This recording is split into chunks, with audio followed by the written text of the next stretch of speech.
அன்புக்குரியவர்களே, ஆண்டவராகிய இயேசு கிறிஸ்து நாமத்திலே நான் உங்களை வாழ்த்துகிறேன். 3ஆம் சங்கீதம் 5ஆம் வசனத்திலே நாம் இப்படியாய் வாசிக்கிறோம். நான் படுத்து நித்திரை செய்தேன், விழித்து கொண்டேன், கர்த்தர் என்னை தாங்குகிறார்.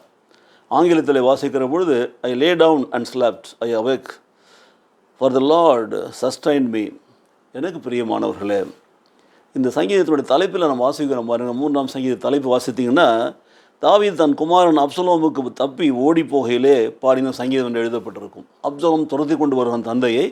அவர் எருசலேமை விட்டு ஓடிக்கொண்டிருக்கிறார். அவன் துரத்தி கொண்டு வருகிறான். பாருங்கள், நல்ல கவனிங்க. அதுக்கு பிறகு வனாந்திரத்தில் போயிருக்கிறார் பாருங்கள்.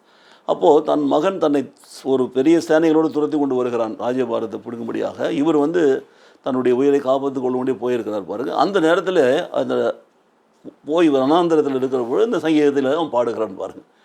எப்படிப்பட்ட ஒரு சூழ்நிலை! ஒரு பக்கம் பயம், ஒரு பக்கம் திகில், ஒரு பக்கம் கவலை, ஒரு பக்கம் வேதனை, ஏமாற்றம், இப்படி பலவிதமான மனக்குழப்பங்களிலே அவன் இருக்கிறான் பாருங்கள். அதை இத்தனை மத்தியிலும் அவன் சொல்லுகிறான் பாருங்கள், நான் படுத்து நித்திரை செய்தேன், விழித்து கொண்டேன், கர்த்தர் என்னை தாங்குகிறார். பார்த்தீங்களா? இன்றைக்கு நமக்கு பலவிதமான பிரச்சனைகள், கஷ்டங்கள், குடும்பத்தில் சோதனைகள், கடன் பிரச்சனைகள், குடும்பத்தில் சமாதானம் இல்லை, சண்டை சச்சரவுகள், பிள்ளைகள் கீழ்ப்படியலை, பிள்ளைகள் சரியாக படிக்கலை, இப்படி பலவிதமான குழப்பங்கள் நம்ம இருக்கிற போது படுத்தோம்னா தூக்கம் வரதில்லை, அமைதியாக இருக்க முடியறதில்ல பாருங்கள். ஆனால் சங்கீதக்காரன் சொல்கிறான் பாருங்கள், Lord you are able to give me peace and you are able to sustain me from all these troubles. அதோடு மாத்திரம் இல்லை, அவன் சொல்கிறான் பாருங்கள், அவர் தனக்கு கேடகமாக இருக்கிறார் என்று சொல்கிறான், அவர் மகிமையாக இருக்கிறான்னு சொல்கிறான் பாருங்கள். ஆனாலும் கர்த்தாவே, நீர் என் கேடகம் மகிமையும் என் தலையை உயர்த்துவதுமாக இருக்குன்னு சொல்கிறான் பாருங்கள். நம்பிக்கையின் வார்த்தையில் பாருங்கள், கடைசி வார்த்தை வாசிக்கிற பொழுது, ரட்சிப்பு கர்த்தருடையது, தேவனுடைய ஆசீர்வாதம் உடைய ஜனத்தின் மேல் இருப்பதாகும். So no one can put his hand against the man of God, the man who is protected by God. அதான் சொல்கிறான் பாருங்கள், தேவனால் காக்கப்படுகிறது. அதனால் சொல்கிறான், நான் படுத்து நித்திரை செய்தேன், விழித்து கொண்டேன், கர்த்தர் என்னை தாங்குகிறார்.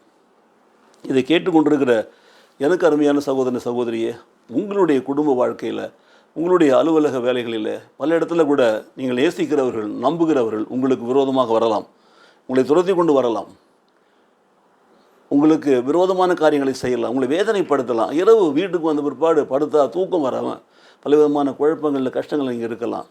ஆனால் தாவீதை போல கர்த்தரை உறுதியாய் பற்றி கொண்டிருந்தீங்கன்னா நீங்களும் நிம்மதியாக உறங்க முடியும், நிம்மதியாக தூங்க முடியும். ஏனென்றால் அவன் சொல்கிற வார்த்தையை கவனிச்சிங்கன்னா, அவர் தான் அவனுடைய கேடகமும், அவர் தான் அவருடைய மகிமையும், அவர் தான் அவருடைய தலையை உயர்த்துகிறவருமாக இருக்கிறார் என்று சொல்கிறான். அவர் தான் ரட்சிப்பு, அவர் தான் ரட்சிக்கிறவர், யாரும் மனுஷர்களுக்கு விரோதமாக ஒன்றும் செய்ய முடியாதுன்னு சொல்கிறான். அதனால்தான் இப்படிப்பட்ட சூழ்நிலையில் அவன் படுத்து நித்திரை செய்கிறான். கர்த்தர் பத்திரமாக அவனை காலையில் எழுப்பி விடுகிறார்.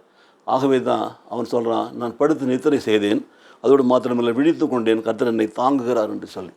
நாமும் அப்படிப்பட்ட ஒரு நம்பிக்கையின் அறிக்கையை நாம் செய்ய வேண்டும் என்று சொன்னார். நாம் ஆண்டவராகிய இயேசு கிறிஸ்துவை பற்றி கொள்வோம், அவரை நாம் கேடகமாக, அவரை நாம் மாட்சிமையாக, அவர் நம்முடைய மகிமையாக, அவரை நாம் பாதுகாப்பாக வைப்போம். அப்போ கர்த்தர் நமக்கு நிம்மதியான உறக்கத்தை கொடுப்பார், நம்முடைய வாழ்க்கையில் அமைதியை கொடுப்பார்.